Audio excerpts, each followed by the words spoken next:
Σύμφωνα με την Ιουδαιοχριστιανική μυθολογία, οι πύλες του Παραδείσου φρουρούνται από δύο αρχάγγελους που συμβολίζουν το φόβο και το πάθος.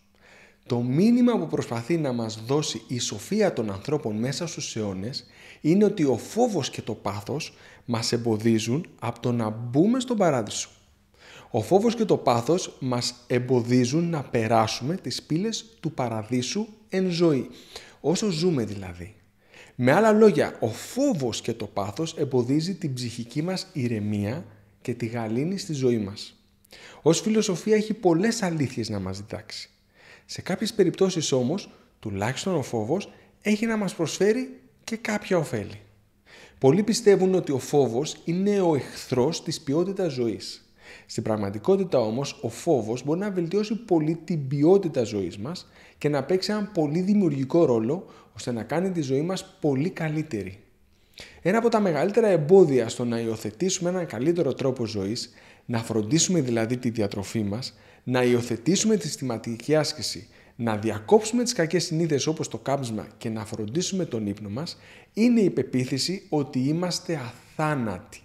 Συχνά έχω την εντύπωση ότι πολλοί άνθρωποι, για την ακρίβεια οι περισσότεροι άνθρωποι, ζουν με την πεποίθηση ότι έχουν ακόμα πολλά χρόνια μπροστά τους να φροντίσουν την υγεία τους. Οι περισσότεροι άνθρωποι που με επισκέπτονται στο γιατρείο μου ή κάνουμε ραντεβού διαδικτυακά, ξέρουν αρκετά πράγματα σχετικά με τον υγιεινό τρόπο ζωής. Ξέρουν ότι δεν πρέπει να καπνίζουν, ξέρουν ότι πρέπει να τρώνε σαλάτα κάθε μέρα, ξέρουν ότι πρέπει να γυμνάζονται συστηματικά και άλλα πολλά.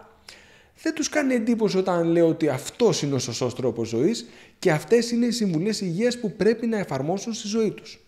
Ξέρουν ότι όλα αυτά πρέπει να τα κάνουν, αλλά τα αφήνουν για ένα ομιχλώδες αύριο. Ζουν με την αίσθηση ότι ο χρόνος που έχουν στη διάθεσή τους είναι ατελείωτος. Πιστεύουν ότι είναι αθάνατοι. Η συνειδητοποίηση του θανάτου είναι κάτι πολύ βαρύ, αλλά είναι ίσως το μοναδικό χαρακτηριστικό που μας ξεχωρίζει από τα ζώα. Αυτό πιστεύουν τουλάχιστον οι ειδικοί. Ο άνθρωπος, σε αντίθεση με τα υπόλοιπα ζώα, γνωρίζει ότι κάποτε θα πεθάνει. Συχνά λέμε ότι το μόνο σίγουρο στη ζωή είναι ο θάνατος. Παρόλα αυτά, ο περισσότερος κόσμος συμπεριφέρεται σαν να είναι αθάνατος. Και εδώ φυσικά δεν μιλάω για τον παραλυτικό φόβο θανάτου που μας παγώνει και μας οδηγεί σε αδράνεια, αλλά σε ένα φόβο που μας κινητοποιεί να κάνουμε αλλαγές στη ζωή μας, έτσι ώστε να φροντίσουμε την ποιότητά της. Έχω βιώσει τον παραλυτικό φόβο θανάτου για πολλά χρόνια στο νοσοκομείο, όπου η καθημερινή επαφή με την ανημπορία και με το θάνατο έκανε πολλούς από τους συναδέλφους μου, τους περισσότερους δυστυχώς, να καπνίζουν και να παραγγέλνουν πίτσες και σουβλάκια στις εφημερίες. Ενώ ταυτόχρονα θεωρούσαν ότι η άσκηση είναι για τους ανεγκέφαλους. Δυστυχώς από εκείνα τα χρόνια έχουν περάσει 2 δεκαετίες και μπορώ να πω με χαρά ότι τουλάχιστον στον ιατρικό χώρο η άποψη πολλών γιατρών έχει αλλάξει σε σχέση με τη γυμναστική και τη σωστή διατροφή. Ποτέ δεν είναι πολύ νωρίς για να ξεκινήσει κάποιος να φροντίσει την υγεία του. Οι μελέτες είναι ξεκάθαρες ότι έξτρα κιλά γύρω από τη μέση στα 40 αυξάνουν κατακόρυφα την πιθανότητα κάποιος να έχει άνοια στα 70. Μια διατροφή με λιγότερες φυτικές ίνες στα 20 πολλαπλασιάζει την πιθανότητα εμφράγματος στα 40.